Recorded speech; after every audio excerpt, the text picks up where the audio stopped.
This week marks the 4-year anniversary of the Prog School, and I've had a blast making videos for these last 4 years. It's been a real joy to kind of meet a lot of people and make a lot of content, and I'm looking forward to doing more in the future. If you notice, things look a little bit different here. I have a brand new camera. I'm really pleased to be able to upgrade my camera. It's been a long time coming, so hopefully my videos are going to look a lot better going forward. I'm still kind of messing with the lighting and color grading and all that kind of stuff, but you can expect a massive improvement on the videos going forward. And I thought for the 4-year anniversary that I would offer 4 tips for YouTube musicians, or 4 tips really for musicians in general. These are things that over the years as a professional musician, I've been doing this professionally for the last 15 years and solely music for the last 5 years. These are sort of general mindset ideas that I think are really important to kind of help you navigate the world of being a musician, especially mentally. I think being a creative in general is kind of a really difficult thing for a lot of people from a sort of mental perspective. So these are some things that I try to incorporate into my daily life as a musician to kind of help me keep pushing forward. So let's get into it. So my first tip for musicians is to persevere even when it's hard and don't give up. The thing about being a musician is that you're going to have good days and you're going to have bad days. Happens to me all the time. You'll have some days where you'll get up and there's just no creativity and everything you're playing is just not working and nothing's coming out and you just feel really depressed about where you're at as a musician. And sometimes you'll have really awesome days where things are happening really quickly and you're doing, exactly what you want to do. And you need to be able to persevere through those difficult days because it happens for every single musician. And I mean, for me, it's probably more often to have a bad day than a really good day. And so I'm trying to set myself goals. I'm trying to always accomplish something, right? So I'm always trying to persevere and keep pushing through those hard times. And it's really hard to see growth at the time that you're working on something. When you're in the middle of learning and growing as a musician, you don't really see that. You kind of feel like, oh, I'm exactly in the same place I was, 2 years ago or whatever. And even if I just look back on the Prog School over the last 4 years, I can see the improvement. And so a lot of times I like to try to do that, go back and kind of look and say, hey, I don't feel like I'm that much better of a musician from 5 years ago. But if I look at the actual output of what I'm doing, I'm like, yes, I've definitely improved. So it's really hard to see that kind of growth when you're in the middle of it, but just try to put yourself outside of that sometimes and just keep pushing forward. That's kind of like the main thing, because being a musician, as I mentioned earlier, is very mentally difficult. It's this constant struggle of not feeling like you're good enough, not feeling like you're just meant to do this, all that kind of thing. That kind of stuff is constant for most musicians. And you don't really see that. If I make a video, you're just seeing my output and you think, oh man, he's just always having a good time as a musician and he's always being able to create and all that kind of stuff. And that's definitely not the case. Being a musician is very difficult. So that's my first tip, is to persevere even when it's really hard. My second tip for musicians is to not compare yourself to other musicians, because music is not a competition. I'm sure you've heard that before, but it's true, right? Music is about expression, about emotion, about trying to produce the best music that you possibly can. And social media makes this really difficult because you're comparing yourself to how big another channel is or how many positive comments this other guitarist got and all that kind of stuff.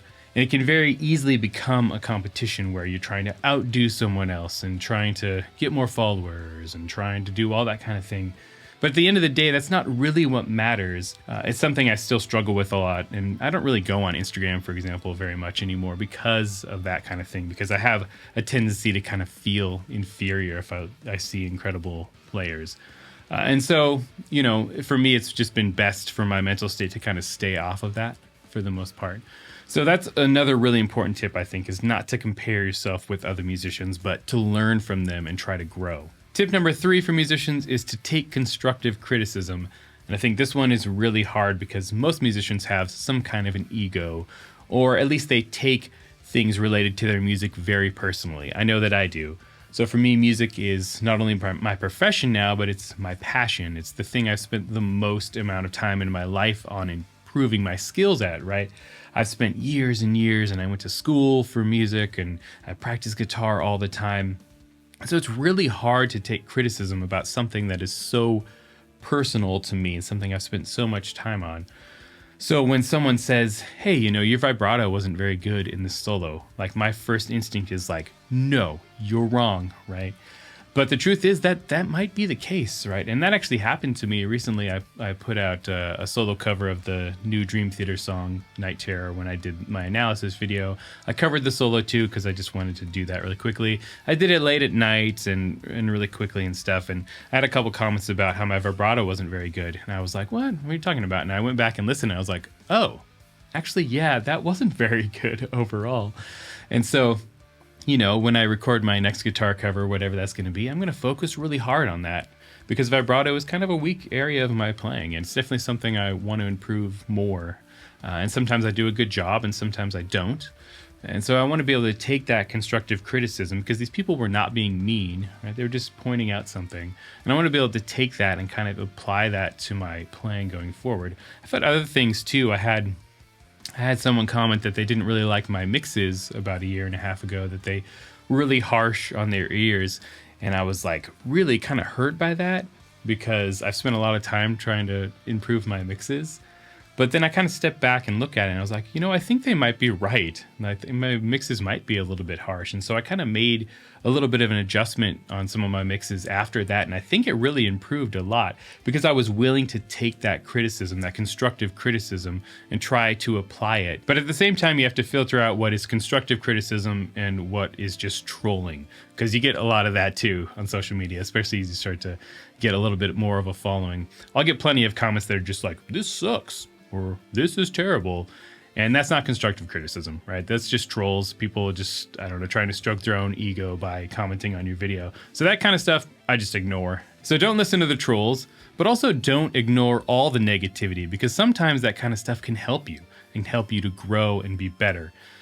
So that's my third tip, is to take constructive criticism. My fourth and final tip for musicians is to pay attention to the details, to sweat the small stuff. Be really detail-oriented on your work. I think this is something I used to not do very much. Like if I was to cover a song, I would just learn the notes and the rhythms and be like, that's fine. But now if I'm covering something, I really pay attention to how long does each note hold? What kind of vibrato are they using? What's the tone? Trying to get into all of the details. And if I'm working on a song now, I'm very detail oriented about every part. How is every instrument working together? How is every transition happening? If I'm doing a mix, how is every single instrument being heard? Where is it? What are these frequencies? All that kind of stuff. And the more detail oriented I've been, I found that I've been able to produce a lot better products. Now, there is the other side of this where you can kind of go too far into that and never put anything out, right? Because you're always trying to make it better and constantly tweaking a mix or constantly kind of rewriting stuff over and over again. So it's that balance between knowing when something is as good as it's going to be for now and being willing to put it out, versus not paying attention to any of the details. So this is my fourth and final tip, paying attention to the details. So there are 4 tips for musicians. These are things I try to implement into my daily life as a musician. Really just, as I mentioned, overall mindset ideas and trying to put myself in the right frame of mind when I'm going to create music or going to work as a musician. I want to thank all of you who've watched any of my videos over the last 4 years. It really means a lot that anyone would enjoy any of the content that I'm creating. And hopefully I've been helpful to some of you. I mean, that's the main goal of this channel, is to help people to grow as musicians, help people to understand this music that I love specifically, and to share my own creative output and all of that. So if you like what I do here on the channel, go watch some of my other videos, because this is very different from what I normally do. But if you enjoy what I do, if you enjoyed this video, please subscribe, hit the bell notification, all that good stuff. It really helps out. You can come jump on the Prog School Discord channel if you want to kind of chat with me there. If you like the way I teach, you can hit me up for some private lessons. I do a lot of that. I really enjoy it. I'm looking forward to 2025. I have a lot of cool content planned. I should have the 10 solos in 10 days series up in the next month or so. I've just got a few videos to finish. I'm also working really hard on original music. Should have my next full-length album out by the end of the year, maybe the beginning of 2026, but I'm working on it now. I'm really, really excited about it. I kind of got to figure out some of the details, but you will get new music from me here pretty soon. It's been too long. But as always, if you enjoyed anything I do here, subscribe, hit the bell notification, and I'll see you all in the next video. Till then, stay proggy.